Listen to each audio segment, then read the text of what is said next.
Dear students, अस्सलाम वालेकुम वरहमतुल्लाहि वबरकातुह। आज हमारे पास फर्स्ट ईयर क्लास का 12वां चैप्टर है और उसकी एक्सरसाइज है 12.7। क्योंकि 12.67 हम कर चुके हैं। 12.7 में वो कहता ये है कि आपने जो ट्राइंगल है, नीचे जो सवाल दे रखे हैं उनको आपने सॉल्व करना है। सॉल्व द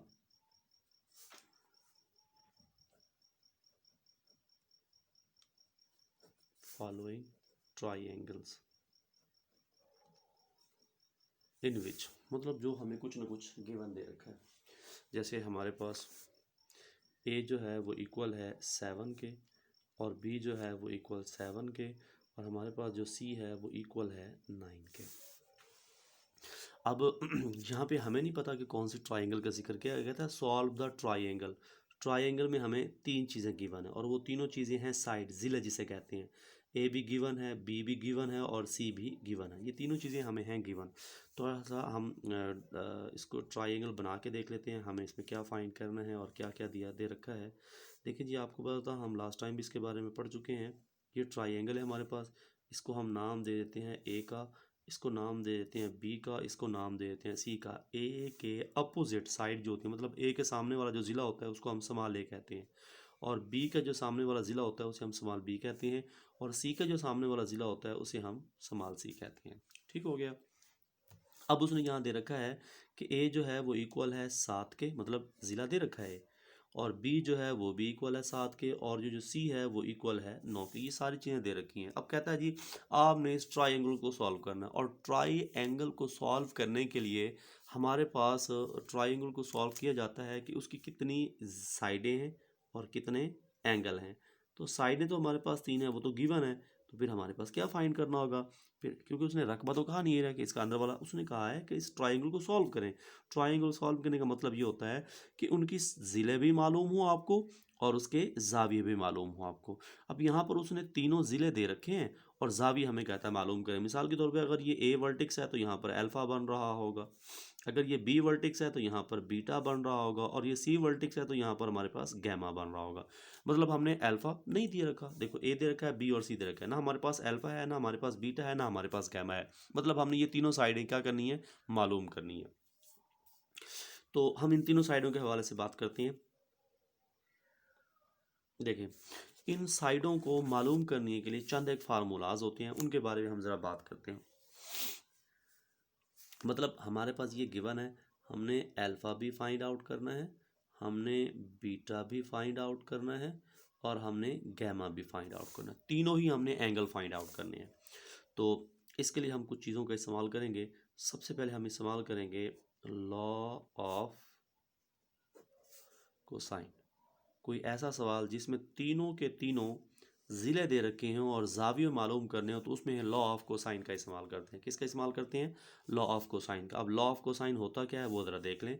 देखें, वो होता है आपके पास ए स्क्वायर इज इक्वल टू होता है B square plus c square. मतलब अगर यहाँ आपके पास ज़िला आ गया ए तो यहाँ पर ए नहीं आएगा, मतलब यहाँ पे फिर दूसरे आएंगे। मतलब अगर यहाँ पे ए बी आ गया तो यहाँ पर बी नहीं आएगा, मतलब यहाँ सी आ गया तो फिर यहाँ सी नहीं आएगा। अब यहाँ ए आ गया तो यहाँ पे क्या आएगा, B square plus c square -2। यही दोनों ज़िले, वो नहीं आएगा इधर।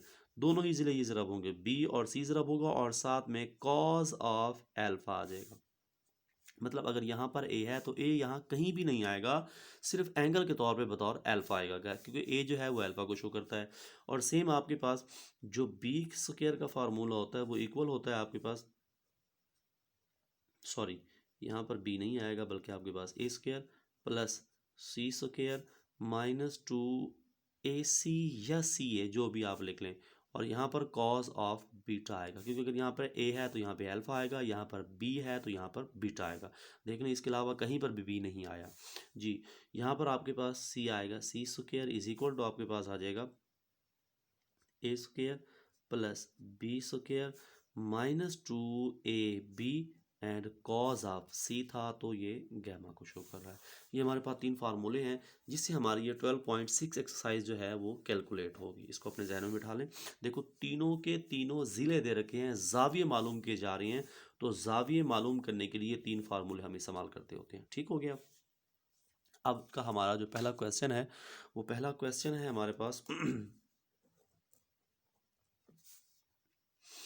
ए इक्वल है 7 के, बी इक्वल है 7 के और सी जो है वो इक्वल है 9 के। तो आप कोई सा भी फार्मूला यहाँ पे पहले इस्तेमाल कर सकते हैं, चाहे ये फार्मूला इस्तेमाल करें, चाहे ये करें, चाहे ये करें, आप पे डिपेंड करता है, जो दिल करे आप इसको इस्तेमाल कर सकते हैं। तो मैं यहाँ पर इस्तेमाल कर रहा हूँ a square is equal to b square plus c square -2 b c and cos of alpha.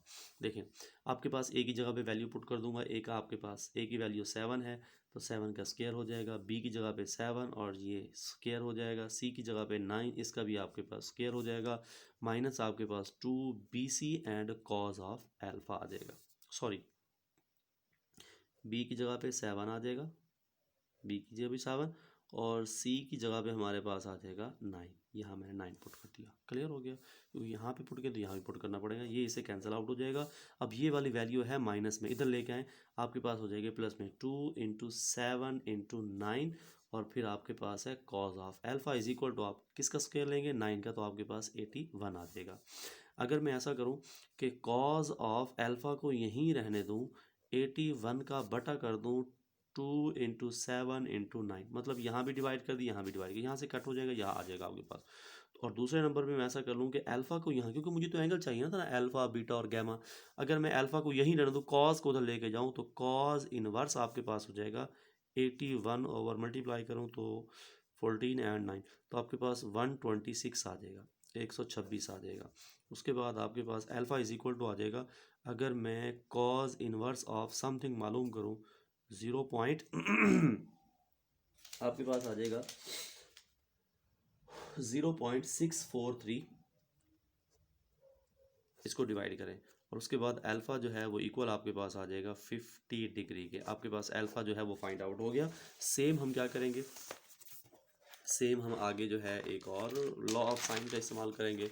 Law of sine का इस्तेमाल करते हैं, मिसाल के तौर पे यहाँ पे मैं इस्तेमाल करता हूँ b square is equal to, आपके पास आ जाएगा ए square plus c square minus 2 a c and cos of beta. B की जगह पे 7, इसका आ जाएगा स्क्वायर इज इक्वल टू आपके पास सी की जगह पे आपके पास क्या आ जाएगा, सॉरी ए की जगह पे आपके पास क्या आ जाएगा, ए की जगह पे हमारे पास 7, इसका भी आ जाएगा स्क्वायर और प्लस सी की जगह पे 9, इसका भी स्क्वायर -2 ए की जगह पे 7 और सी की जगह पे हमारे पास 9 और कॉज ऑफ बीटा आ जाएगा। अगर देखा जाए तो ये इसे कैंसिल आउट हो जाएगा।